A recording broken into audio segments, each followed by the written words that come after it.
Mr. M, kumpirmadong umalis na sa GMA, pipirma sa TV5.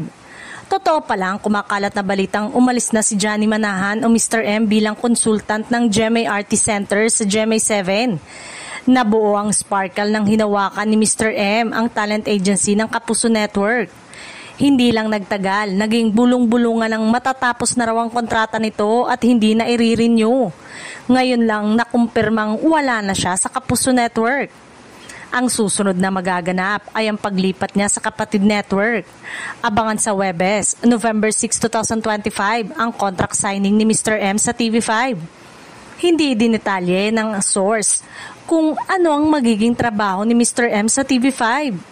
Alam naman ay kasalukuyan ang ume-air sa show na ididirect ni Mr. M sa TV5, ang music countdown show na Vibe.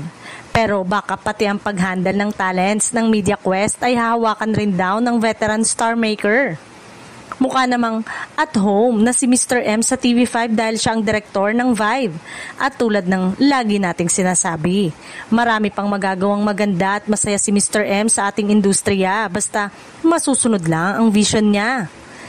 Dahil din umano kay Mr. M kaya pumirma ng movie contract si Andrea Brillantes noong October 23, 2025 sa MQuest Ventures na Film, TV and Entertainment Division ng TV5. Habang nadaragdagan ang collaboration ng ABS-CBN at GMA, hindi matutulog ang Kapatid Network. Totoo ba ang usap-usapan na may pipirmahan pa na kasunod si Andrea?